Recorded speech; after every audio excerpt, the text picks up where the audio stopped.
Assalamualaikum. Waalaikumsalam warahmatullahi wabarakatuh. Kopi dulu, cuy. Ngopi.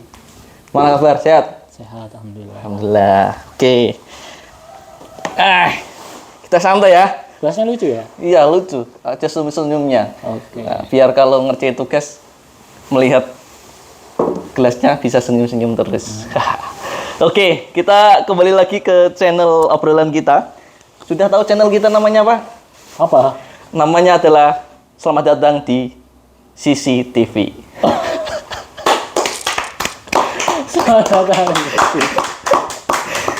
Kenapa CCTV? Karena rekamnya ini sekarang menggunakan CCTV. Semoga nanti suatu saat nanti kita punya kamera sendiri, kamera yang bagus sehingga kualitasnya akan bagus. Oh gitu. Oke, kita ngobrol apa ini, Cai? Bebas aja sih. Mau bahas apa? Kita. Mungkin isu-isu kekinian tentang apa gitu ya? Oke, kalau pendidikan. Oke, belum. Mungkin saya kenalkan dulu ya. Oh iya, belum dikenal. Oh ya, beliau ini adalah nyebutnya apa? Mas, Bang, atau Pak? Apa ya? Bang Asar ya? Iya, boleh. Bang Asar. Oke, Bang Asar ini adalah salah satu dosen di Universitas Negeri Indonesia. Nama universitas disebutkan enggak? Oh, boleh, silakan. Universitas Mataram. Bener ya? Mataram itu ada di Lombok ya? Iya, Oke. Lombok provinsi apa, Mas? Provinsi Lombok memang. Iya enggak sih? Loh, Oh, bukan. Lombok itu pulau. Oh, pulau. Iya. Provinsinya? Provinsinya Nusa Tenggara Barat. Untuk NTB ya? Betul. Oke. Berarti bukan dosen IPS ya? Ya, saya bukan dosen. Oke, kita akan ngobrol dengan Pak dosen, Bang dosen ya. Karena masih muda, beliau itu kurang dari 30 tahun dan menjadi dosen di usia 24 tahun. Keren, tepuk tangan. Wih. Dan sekarang sedang doktoral di Universitas Negeri Yogyakarta. Ini saya dapat gelas dari UNJ juga nih kemarin. Oh gitu ya. Itu saya kayak kenal ya. Itu Webinar bekas series. apa. Ini kenang-kenangan ya ketika kita melaksanakan webinar kemarin. Oke, beliau itu karena abang ini kan dosen pendidikan ya. Betul. Mungkin kita bisa mengobrolkan tentang isu-isu pendidikan sekarang. Nah, Isu pendidikan. akan ini banyak ya, misalkan apa ya, bullying, Betul. kemudian kurikulum yang selalu berubah di setiap waktu dan lain sebagainya. Yang terakhir itu ada pembulian yang viral juga itu. Iya. Apa ya, yang anak SD atau SMP itu yang membakar sekolah. Betul. Kalau masalah pembulian sih mungkin banyak ya, Mas. Iya. Ya? Sama ini Mas Ali. Oke. Kayak Mas Ali mungkin banyak. Tapi yang paling hangat-hangatnya sekarang itu adalah kehebohan dari pembulian yang tadi sempat disinggung. Ada anak SMP sebenarnya. Itu dibully sama teman-temannya. Kemudian mengadu ke guru. Ternyata balik dibully sama guru. Dibully oleh gurunya. Iya, dibully Valid nggak oleh itu gurunya. beritanya? Nah, kalau mau valid atau enggaknya kayaknya harus searching. Tapi yang menurut yang saya baca seperti itulah kisahnya. Jadi akhirnya karena anak ini merasa tidak ada yang berpihak kepada dia, jadi korban bullying, akhirnya melakukan tindakan yang membahayakan, yaitu dengan Membakar sekolah itu ya. Sekolahnya sendiri. Kita coba cek Google ya. Boleh. Apa itu beritanya? Kalau melihat tagline-nya sih sangat ini ya, mengkhawatirkan gitu. Iya. Sampai siswa ini Membakar sekolah ya. Sekolahnya sendiri itu ya? Iya, sekolahnya sendiri. Oh iya. Oh ini ternyata di Jawa. Siswa SMP di Temanggung bakar sekolah karena sering dibully. Wow. Ya ini menjadi catatan penting nih, terutama untuk para pendidik dan aktivis pendidikan ya. Oh iya, sempat viral juga nih di beberapa situs newsdetik.com, Tribun News dan lain sebagainya. Oke, berarti memang ini awalnya adalah pembulian nih. Iya, pembulian betul sekali. Jadi kalau berbicara terkait dengan pembulian mungkin nggak akan ada habisnya ya. Iya. Dari zaman dulu sampai sekarang itu jadi masalah yang sepertinya sulit untuk diatasi. Pembulian itu sebenarnya apa sih? Nah, Apa pembulian itu? pembulian ya. Apakah diejek itu sudah termasuk pembulian, atau mendapatkan judgement yang tidak menyenangkan itu adalah pembulian, atau kasarnya ada sentuhan fisik yang tidak disukai itu adalah pembulian, atau apa sih? Mungkin ada tingkat-tingkat pembulian gitu ya. Iya, kalau mungkin kita ingin mengetahui bagaimana sih sebenarnya definisi dari pembulian itu ya, pasti akan ada beberapa kategori lah untuk mendefinisikan pembulian itu seperti apa. Tapi kalau ditanya pribadi ke saya, pembulian itu kalau menurut saya ini adalah tindakan yang tidak menyenangkan yang biasanya menyerang secara verbal ataupun fisik kepada orang lain yang dirasa lebih lemah dibanding diri kita sendiri. Oke. Saya mendefinisikan seperti itu mungkin dari sudut pandang saya. Mungkin kalau Mas Alis bagaimana? Pembulian itu seperti apa? Mungkin sama ya. Karena kalau saya ingat-ingat dulu saya pernah dibully juga. Oh, pernah enggak dibully waktu SD, SMP, SMA? Itu gitu. Makanan sehari-hari dulu. Makanan sehari-hari ya. Kayaknya kita senasib. Tapi saya punya penanganan unik gitu ya. Tapi sebelum ke sana, nanti akan saya versi saya untuk menangani, dan mungkin orang tua saya ya, bagaimana menangani pembulian gitu. Terutama untuk diri kita sendiri. Karena mungkin ini nanti akan jadi catatan orang tua juga di rumah. Biar anaknya itu ya terhindar dari pembulian, dan begitu juga terhindar dari oknum atau yang subjek ya. Artinya orang yang membuli gitu. Nah, itu kan dua-duanya harus dihindarkan. Nah, coba ada pengalaman dibully apa waktu lalu atau sekarang? Kalau sekarang mungkin ya nggak ada secara tidak separah dengan yang dulu. Mungkin sekarang dibungkusnya dengan bercanda. Gitu. Padahal itu mungkin masuknya ke kita itu sebenarnya, wah kayaknya ini pembulian sih sebenarnya. Tapi mungkin karena kita sudah umurnya sudah dewasa, sudah bisa memilih bahwa ternyata ada beberapa hal yang orang bermaksudnya bercanda, dan kita nangkapnya ya harus melihat maksudnya itu gitu. Tidak menangkapnya dengan ternyata saya dibully. Nah, kalau di sekolah dasar dulu sebenarnya paling parah di sekolah dasar. Masih ingat ya? Ingat banget ya? Sampai sekarang ingat banget. Diapain itu? Pasti ada kenangan yang susah parah terlupakan. Banget. Jadi saya itu disekolahkan agak jauh dari rumah karena melihat bahwa sekolah SD saya ini lebih diunggulkan dibanding sekolah dasar yang lain gitu ya. Jadi saya disekolahkan di sana jauh, melewati satu sekolah lah dari rumah saya lalu sampai ke situ. Nah, mungkin karena kondisinya saya dari kampung banget nih ke kota, akhirnya teman-teman tuh merasa bahwa anak ini siapa sih gitu. Saya juga tidak ada teman yang berasal dari kampung yang sama. Kelihatan sih wajah-wajah kampungnya. Nah, ini pembulian ini. Pembulian ini ya. Ini parah ini. Ini jadi contoh dari pembulian. Iya. Jadi sampai sana saya nggak ada teman sama sekali kecuali adik. Adik itu 1 tahun di bawah saya, adik kandung. Ya akhirnya sampai sekolah tuh nggak ada teman sama sekali. Teman sama sekali. Teman-teman beranggapan bahwa saya ini mungkin punya dunia lain, maksudnya tidak pandai berbau, bersosial, mungkin itu ya salah satu penyebabnya. Akhirnya mereka tuh mencari kelemahan ataupun mencari celah untuk bisa membuli lah. Ya, contohnya kayak saya mungkin dilihat pendiam, akhirnya kadang barang-barang saya dilempar, dirusak gitu kan. Terus saya dikasih julukan di sekolah itu dulu, ada julukan, dan sampai sekarang saya tidak menyebutkan julukan itu saking sakit hatinya sampai sekarang. Jadi dikasih julukan itu, kemudian sampai kakak kelas itu juga ikut membuli dan sebagainya. Saya menemukan diri saya itu ketika sudah kembali dari sekolah, pulang dari rumah, bertemu dengan teman-teman di sekitar lingkungan saya, itu baru saya bisa main. Saya main dengan mereka, saya bisa senyum, bisa tertawa itu di rumah. Kalau di sekolah benar-benar yang tidak merasakan kebahagiaan sama sekali. Poin yang saya sampaikan adalah, ini versi saya dulu ya, versi saya dulu. Kalau ada orang dibully, itu yang disalahkan adalah harusnya, wajarnya orang umum itu kan yang membuli kan? Betul. Bener ya? Betul. Nah, versi saya dan yang diajarkan kepada saya, orang yang disalahkan terlebih dahulu adalah orang yang dibully. Oke. Nggak cocok ya?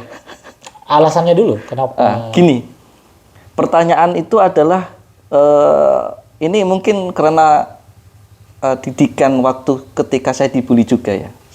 Jadi yang ditanyakan adalah, kenapa bisa kok saya dibully? Pertanyaannya itu. Yang disalahkan itu malah saya. Betul. Misalkan nih saya cerita, nangis dan lain sebagainya, pulang ke rumah ya kan. Ya, pertama sebagai orang tua pasti akan membela anaknya. Tetapi yang kedua adalah ditanya, kok kamu bisa dibully itu kenapa? Nah itu yang akan menjadi faktor kenapa bisa dibully itu harus diselesaikan dulu. Oke. Jadi menurut Mas misalnya nih, masalahnya karena faktornya itu berasal dari Mas sendiri. Yang Mas tangkap di waktu itu, waktu dibully itu, apa sebenarnya yang menyebabkan Mas itu dibully? Contoh tadi, kamu Bang dosen ini dibully karena tidak pandai sosialisasi, ya kan? Begitu juga mungkin saya waktu itu. Saya itu tidak pandai main waktu itu, tidak mau berbaur dengan teman-teman yang ada di kelas itu. Akhirnya ya dibully gitu, diejek kemudian dan lain sebagainya. Ya karena saya tidak pandai berbaur. Nah itu faktornya. Kemudian maka itu yang disampaikan adalah, kalau ya singkat cerita itu, coba besok teman-teman ditraktir jajan. Gitu. Itu salah satu yang disampaikan orang tua loh. Oke. Jadi siapa yang tadi ini, kalau anak kecil kan ya gitu ya, ejek-ejekan, terus mungkin apa nangis gitu kan. Nah itu ditanya, siapa ini tadi yang apa ya, bukan menghajar, bukan ya. Ya ejek-ejekan gitulah yang membuat kamu menangis gitu kan. Si A, si B, si C. Oh ya sudah. Ini nanti besok dibawa jajan bareng gitu. Nah, maka itu akan menyelesaikan kasus pembulian saya. Nah, maka pertama yang harus dianalisis ketika kasus yang saya terima adalah kenapa kita bisa dibully. Jadi itu bisa jadi ya kalau saya pribadi ya tidak pandai bergaul. Satunya itu. Kemudian mungkin faktor lain apa ya? Tidak punya barang bagus pun tidak bisa. Hah? Nggak juga kali itu. Anak kecil kayaknya. Iya, kalau orang di ini kan pengen dibilang orang yang miskin. Iya betul. Karena dia nggak punya, dia nggak Oh, bisa mengikuti itu kayaknya kasus yang lain ya. Oke. Kasus yang lain. Ya kan berarti nggak semuanya harus dari anak yang dibully yang dijadikan sebagai ini. Lo gimana? Soalnya gini coy, banyak di antara teman-teman yang membuli saya itu, ya mohon maaf ya, itu bisa jadi di kalangan menengah ke bawah waktu itu. Ya mungkin saya di kalangan yang ya tidak menengah ke atas lah, menengah lah cukup lah. Tetapi yang membuli itu kok malah menengah ke bawah gitu. Ya karena bisa jadi kembali lagi mereka itu memiliki kompetensi sosial yang bagus, kemudian pandai bergaul, kemudian berbaur dengan teman-teman yang lain dan lain sebagainya. Nah, sering terjadi, nggak tahu nih kasus pembulian yang lain ya, kan ada tipe-tipe orang tua yang sangat membatasi anaknya untuk bermain ya. Nah itu mungkin kalau menurut saya perlu dianalisa juga itu. Kalau anak tidak pandai sosialisasi, ya akhirnya berpotensi besar untuk pembulian. Nah, itu mungkin banyak yang tidak cocok di para teman-teman, pandangan teman-teman. Nah, kira-kira menurut Abang gimana nih? Oke, gini Mas ya. Menarik ya sebenarnya. Problem solving terkait dengan pembulian yang dilakukan sama orang tuanya Mas gitu. Saya pikir itu sangat bisa dilakukan. Itu menjadi solusi sebenarnya. Cuman ya kalau melihat penyelesaian masalahnya dengan mentraktir teman-teman yang membuli kita tuh kayaknya itu kata Mas Ali tadi nih cocoknya untuk yang menengah ke atas lah gitu ya. Ketika kita misalnya nih udah nggak punya apa-apa, datang ke sekolah cuma modal buku dan pensil, air minum di botol yang di ini, gimana kita mau ini? Gitu ya. Jadi gini loh, ada beberapa pembulian yang menurut saya tidak hanya terkait dengan sosial seperti yang disampaikan tadi sama Mas Arif di belakang sana. Contohnya gini, misalnya kekurangan fisik. ngerti nggak? Iya. Kekurangan fisik, gendut lah misalnya. Atau misalnya dia bau badan misalnya. Atau misalnya dia ada cacat dan lain sebagainya. Kekurangan lah misalnya. Dia tuh bisa jadi korban bully, maksudnya objek bullying gitu. Bener-bener. Nah, kalau seperti itu gimana gitu loh. Iya. Maksudnya kita harus memikirkan apa ya? Penyelesaian dari hal-hal seperti itu. Oke. Nah, kemudian itu terkait dengan ini ya, terkait dengan masalah fisik. Nah, contohnya tadi kalau masalah strata sosial dan tingkat sosialnya seseorang misalnya, karena kamu miskin, ya nggak usah main sama kami. Loh, sepatumu lo gitu, misalnya bajumu lo gitu, gini. Itu kan semua sebenarnya ya mungkin karena saya pernah mengalami dari semua itu ya. Jadi akhirnya bisa ini. Dulu gendut banget ya. Oh itu ya pembeliannya ya. Oh, Pernah. Kalau gendut saya nggak terlalu mengambil hati karena itu ya nggak masalah menurut saya ya. Jadi seperti itu Mas. Oke. Tidak semua karena kita tidak bisa bersosial. Oke, menarik ini. Nah, maka pertanyaan selanjutnya ini adalah berarti perlu penanganan khusus kepada memang orang-orang atau anak-anak yang identik atau memiliki keinginan untuk membuli. Benar ya? Betul. Berarti bagi orang tua, bagi guru di sekolah, kemudian bagi lingkungan-lingkungan sekitar harus bisa memberikan pendidikan yang baik, sehingga anak itu jauh dari pembulian gitu ya. Nah, kira-kira apa nih mungkin yang paling dekat, karena beberapa contoh ini di sekolah ya. Nah, bisa jadi yang paling dekat itu dia guru. Nah, solusi atau mungkin apa hal-hal yang bisa dikerjakan guru sehingga proses pembulian ini tidak terulang atau terjadi kembali ini, Bang. Baik. Kalau saya ditanya terkait dengan solusi yang bisa kita jadikan sebagai opsi, mungkin menurut saya yang paling penting adalah pendidikan karakter. Pendidikan karakter, di mana guru, orang tua serta lingkungan itu harus berperan untuk menciptakan karakter untuk anak-anak ini. Gitu. Misalnya di sekolah pendidikan karakter itu harus diperkuat oleh guru, di mana mereka diajarkan untuk bisa saling menghargai. Di mana setiap orang itu pasti berbeda. Kita di Indonesia ini diberikan contoh bahwa kita di Indonesia ini paling beragam di negara-negara lain gitu. Ada berbagai suku kalau di Jawa mungkin ya Jawa gitulah.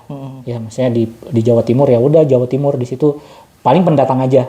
Contohnya di tempat saya itu bahkan di Sulawesi Selatan itu ada 4 suku besar dan sangat jauh berbeda gitu. Contohnya Sunda sama Jawa itu kan jauh beda banget tuh tradisinya, bahasa, tradisi, lagu dan sebagainya kan beda. Sama kayak kami itu cuma beda kabupaten tapi udah bisa beda banget gitu. Beda kabupaten, beda tradisi. Iya betul, beda budaya. Jadi pendidikan karakter itu yang penting. Dari guru kembali ke rumah juga orang tua itu harus benar-benar bisa mengenal anaknya sendiri. Gimana anak saya ini seharian itu ngapain aja sih? Apakah dia kelakuannya ini benar di sekolah atau seperti apa? Karena ketika orang tua cuek hanya mungkin mementingkan nilai kamu udah bagus apa belum, ya saya pikir ini sangat membahayakan anak itu sendiri. Betul. Karena anak-anak itu kan tidak bisa mengontrol dirinya sendiri untuk wah ini benar nggak sih, ini salah. Mungkin mereka terbatas untuk pengetahuannya itu, sehingga orang tua itu sangat berperan penting ketika di rumah untuk mengontrol anaknya gitu loh. Di sekolah kamu ngapain aja nak gitu misalnya. Karena bisa jadi waktu di rumah itu lebih banyak. Betul, pastilah di rumah itu lebih banyak. Terus banyak waktu-waktu yang bisa kita gunakan ketika makan, ketika mungkin sedang di ruang tengah, sedang menonton TV dan sebagainya. Jangan sampai sekarang kan banyak orang tua yang sibuk dengan dunianya sendiri gitu ya. Betul, apalagi dengan handphonenya, dengan sosialita dan hubungannya dengan dengan teman-temannya, teman-teman sebayanya yang sepertinya belum move on dengan nongkrong-nongkrongnya gitu loh. Jadi sehingga anak-anak sehingga anak-anak ini sangat rentan untuk tidak mendapatkan perhatian yang cukup. Betul. Sehingga mereka bisa melakukan hal-hal yang merugikan orang lain dan merugikan dirinya sendiri. Berarti poin pertama tadi adalah pentingnya suatu pendidikan karakter. Betul, ya. Jadi tidak hanya nilai matematika, nilai IPA, IPS dan lain sebagainya yang diperhatikan, tetapi karakter juga menjadi Iya, faktor itu yang lebih penting untuk diperhatikan. Betul sekali. Dan yang kedua, perhatian orang tua ya. Dan kadang memang sekarang menjadi fenomena yang unik di era digital ya. Anak nangis, anak rewel, kasih HP, selesai. Tanpa ada sentuhan orang tua. Nah ini kan, Itu yang sebenarnya bahaya sekali ya. iya. Menurut saya begitu. Juga kalau kita berbicara terkait dengan pergaulan sih, Betul betul. orang tua itu harus tahu kamu itu bergaulnya sama siapa sih gitu. Teman mainnya siapa Iya. aja gitu ya. Teman pergaulanmu ini siapa-siapa aja gitu. Kamu harus tahu, orang tua ini harus tahu bahwa orang yang ditemenin sama anak saya ini ternyata gini loh, gini. Misalnya kayak mereka kelakuannya apa saja di luar sana. Gitu. Mungkin Harus termasuk tahu. memilih pendidikan atau tempat pendidikan yang baik gitu ya. Seperti abang yang dulu sampai keluar daerah ya untuk mencari sekolah, mencari ya mungkin salah satu strategi orang tua untuk mencari pendidikan yang terbaik mungkin. Betul. Oke bang, ngopi dulu. Tapi ya, Ngopi dulu. Ini kopi saya bawa dari Kudus. Nih sebagai penikmat kopi gimana nih? enak. Enak ya? Mantap, mantap. Jadi Bang Asar salah satu orang yang penikmat kopi. Saya belum, atau ya sekedar Enggak juga. sekedar minum-minum aja. Tapi ini saya rasa lebih spesial dibandingkan yang lain. Oke. Itu ya beberapa tadi hal-hal yang kita bisa ambil terkait beberapa kasus pembulian. Tetapi ini kan unik dari berita ini. Mana tadi ya? Yang sebenarnya bikin unik ini Mas, sebelum maaf, gurunya ini loh. Nah itu yang maksud saya. Gurunya, Kenapa kepala sekolahnya. bisa Bahkan terjadi? ini loh, kepala sekolahnya waktu diwawancara itu katanya, alah anak ini cuma cari perhatian gitu. Coba. Betul. Jawaban seorang kepala sekolah loh. Terakhir sebelum ini kan tahu nggak ada salah satu, mungkin kita tidak menyebutkan universitasnya ya. Ada kalau nggak salah satu dosen atau bahkan punya jabatan penting di universitas itu yang akhirnya dikeluarkan ya kasusnya karena memberikan statement yang tidak pas untuk mahasiswanya, dan saya rasa termasuk juga itu bagian pembulian ya. Oke. Nah itu, ini berarti kan tidak siswa dengan siswa. Nah, ini malah yang harusnya memberikan arahan kan? Betul sekali. Jadi pengalaman pribadi Mas. Saya pernah soalnya mengalami. Iya. Saya itu kan punya julukan yang saya tadi sampaikan dari teman-teman. Di olahraga nih. Olahraga kita harus lari keliling lapangan. Saya ambil contoh gendut lah ya. Saya dijulukin gendut itu. Teman-teman udah ngedek nih sebelum lari itu. Pas lari, coba gurunya bilang apa? Apa? Ayo gendut, ayo bisa kamu gendut. Coba. Bagus itu. Iya maksudnya kayak kamu udah lihat ini teman-temannya sudah membuli dengan kata-kata itu, dia terlihat tidak senang dengan kata-kata itu, malah kamu tambah gitu. Mungkin karena memotivasi itu. Mungkin biar sadar bahwa kamu sebenarnya gendut. Nah itu sebenarnya yang harus diperhatikan sama guru. Iya. Jangan sampai kita bermaksud untuk motivasi ternyata memperparah Ternyata anak malah ini gini loh. berakibat sebaliknya. Berakibat sebaliknya. Betul. Karena ya kita tidak berbicara terkait dengan apa maksud kita, tapi apa yang sampai di orang lain. Iya. Mikirnya seperti itu. Jadi ingat banget itu. Lari malah diledekin sama gurunya gitu. Ayo gendut. Dan apa yang abang rasakan waktu itu? Saya sempat dendam. Dendam ya? Dendam banget sama guru. Untung tidak sampai membakar kampus. Enggak, alhamdulillah enggak. Tapi mungkin karena saya tidak tahu faktor apa yang membuat saya memaafkan akhirnya. Dan ketika bertemu saya salam, saya hormat. Mungkin beliau sudah pensiun juga sekarang. Jadi setiap ketemu itu kalau diingat-ingat sakit, tapi ya saya tidak bisa membenci guru saya dengan satu peristiwa kecil itu dibanding dengan apa yang dia berikan saya selama sekolah gitu. Oke, pas ini. Maka yang awal tadi adalah kasus antara siswa dengan siswa. Nah, ternyata ditemukan juga yang membuli bukan hanya siswa, tapi bisa jadi yang harusnya membimbing. Bisa jadi guru, bisa jadi mungkin atau hal-hal yang seharusnya memberikan pembinaan di sekolah ya. Nah, ini berarti perannya dosen ini, Bang. Karena untuk mendidik calon guru ya? Iya, Oh, harusnya. Nah, gimana nih? Kurikulum sudah pas belum di FKIP ini? Iya, iya. Gimana menurut Bang dosen nih? Betul, saya setuju. Jadi untuk mempersiapkan guru yang benar-benar siap itu, ya memang kita harus bekali dengan pendidikan karakter tadi. Pendidikan Jadi karakter. di kurikulum itu harus benar-benar ada pendidikan karakter. Mereka tuh tidak hanya harus paham karakter itu apa dan karakter itu bagaimana, tapi bagaimana menerapkan dan bagaimana menanamkan kepada siswa. Menurut saya seperti itu. Jadi dosen pun sebenarnya harus bisa atau harus tahu bagaimana cara mengajarkan materinya itu kepada mahasiswa. Jangan yang oke, saya kasih kalian materi bagian ini, bikin makalah nanti presentasikan. Oke, kadang seperti itu Bang ya? Ya, banyak. Banyak ya? Wah, ini berarti Mungkin ya pengalaman ya, karena kita kan dari S1 S2 S3 kan pasti ini udah ada beberapa dosen di sana itu Iya, yang ada hanya dosen. memberikan kerjaan, kena semua itu. luar biasa ya. Mungkin bisa jadi termasuk kita-kita ini ya. Wah, bahaya ini. Sometimes kan kita memang tidak bisa tidak bisa tidak bisa atau tidak tahu kapan akan ada hal-hal yang begitu mendesak sehingga harus melakukan misalnya, oke, mahasiswa kita kasih tugas mandiri. Mungkin dosen itu mempercayakan 100% ya ke mahasiswa. Oh ya, saya kasih ini, saya kasih metodenya seperti ini, Betul. kasih materi, mereka bahas, mereka akan paham dan sebagainya. Tapi kan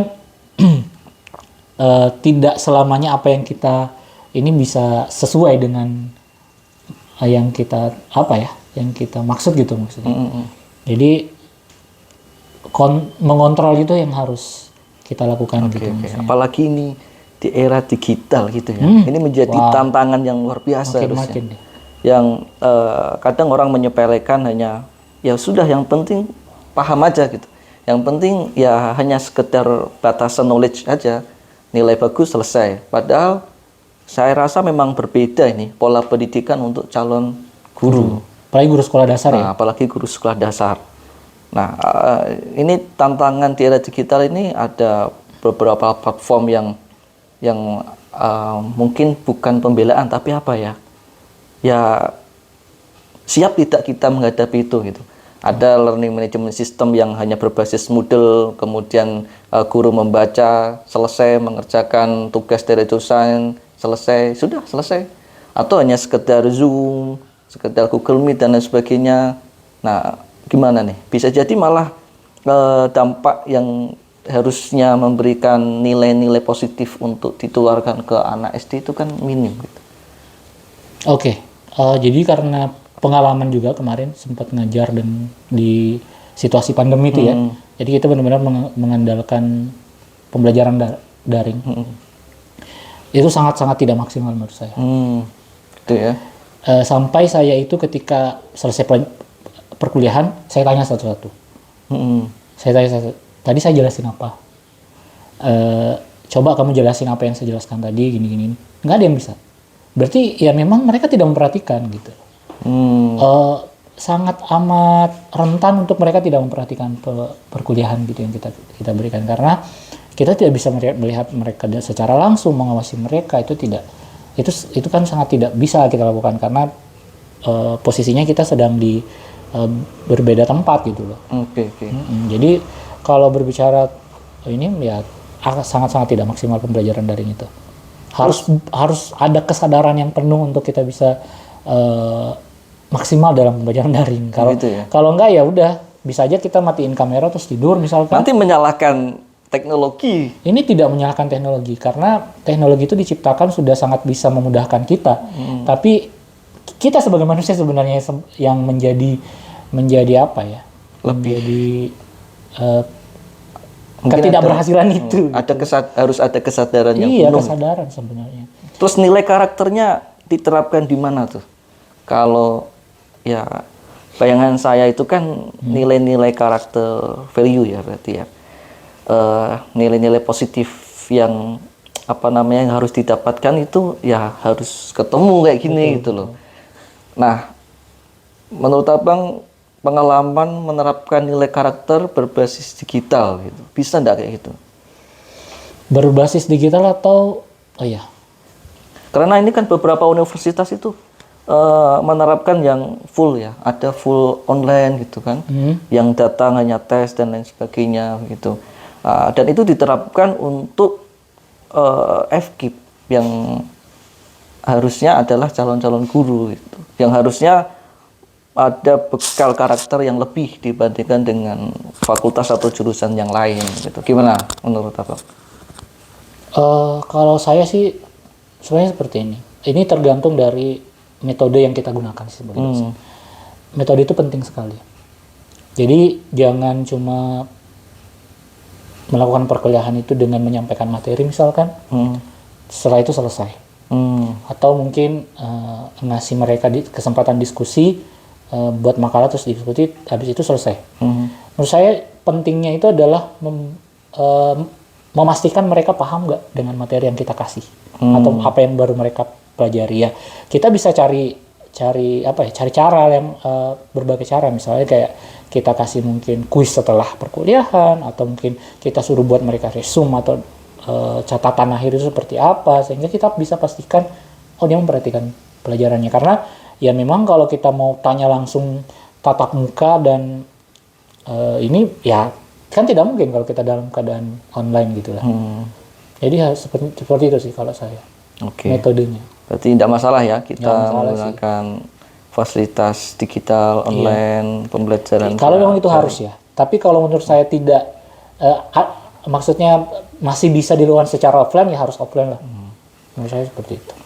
Oke, ini menjadi tantangan semua ya, termasuk kita dan aktivis pendidikan untuk menyelesaikan problematika yang ada, apalagi di era digital ini. Seharusnya kita bisa memanfaatkan digitalisasi ini dalam konten dan konteks yang baik, dan jangan sampai kebalikannya. Dan memang ini perlu strategi yang pas ya, penyiapan diri untuk bisa menerima era digital gitu. Karena ini bumerang sekali. Ketika kita tidak bisa menghadapi dengan baik, ya maka sebaliknya malah kita yang akan terkontaminasi dengan hal-hal negatif yang ada di dunia digital. Oke, mungkin itu pertemuan hari ini. Kayak kuliah ya. Kesempatan hari ini karena durasinya kita sebenarnya antara 20 menit. Mungkin kita akan membahas hal-hal yang lain yang mungkin tidak jauh dari dunia pendidikan begitu, dengan obrolan yang santai dan ya memang sebenarnya pendidikan ini layak untuk diperbincangkan lebih dalam gitu. Diperhatikan perhatian khusus. Benar. Karena tidak memungkiri bahwa menurut saya perhatian dunia pendidikan itu ya gimana? Kalau saya rasa kurang gitu. Masih sangat kurang ya. Perlu Kurang. Kita diperhatikan. bisa meniru Jepang waktu era pasca penjajahan begitu ya. Pasca Hiroshima Nagasaki bom atom ya. Nuklir waktu itu hancur mungkin bisa jadi ya. Hiroshima Nagasaki dan terutama Jepang, dan apa yang ditanyakan itu oleh presidennya adalah masih berapa guru yang tersisa. Nah, itu saya rasa menjadi landasan filosofis kenapa Jepang bisa sekeren itu. Dan itu yang harusnya kita bisa meniru gitu ya.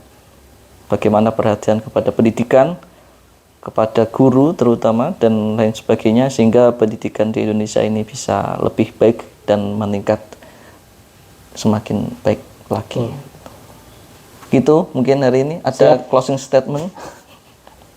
Jadi tadi bermula dari pembulian ya, kita bahas pembulian sampai dengan pendidikan karakter tadi. Ya, saya mungkin cuma ingin menyampaikan kepada semua anak-anakku di luar sana yang masih mungkin mahasiswa ataupun anak-anak sekolah dasar atau pelajar di sana, untuk bisa mencari bisa menemukan sendiri apa sih sebenarnya yang berguna untuk kita sendiri, berguna untuk masyarakat dan lingkungan kita gitu ya. Kemudian yang paling penting adalah kepada pendidik, guru-guru dan calon guru juga, untuk bisa memberikan pendidikan terbaik untuk anak-anak kita nanti. Jangan sampai kita cuma mengandalkan mereka akan jago matematika, bahasa Indonesia, IPA, IPS itu tidak semata-mata suatu keberhasilan, karena yang keberhasilan sebenarnya adalah ketika kita bisa menjadikan mereka ini selayaknya manusia gitu, maksudnya bisa menghargai, bisa memiliki karakter yang baik dan lain sebagainya. Itu sebenarnya pencapaian tertinggi dari seorang guru. Mungkin seperti itu. Oke, terima kasih Bang atas Iya. obrolan sore hari ini. Terima kasih juga sudah Sudah dipersilakan untuk ikut nimbrung di sini. Oke, teman-teman, demikian nanti kita akan bincang-bincang kembali di suatu saat nanti. Silahkan kalau mau subscribe di subscribe. Betul, subscribe. Silahkan bisa komen Share. atau ingin membahas apa, silahkan nanti di kolom komentar ya. Nanti mungkin ada teman-teman yang lain yang akan kita ajak untuk berbincang dalam suatu konteks pendidikan. Terima kasih Bang. Terima kasih. Sampai bertemu kembali dan assalamualaikum warahmatullahi wabarakatuh. Waalaikumsalam warahmatullahi wabarakatuh.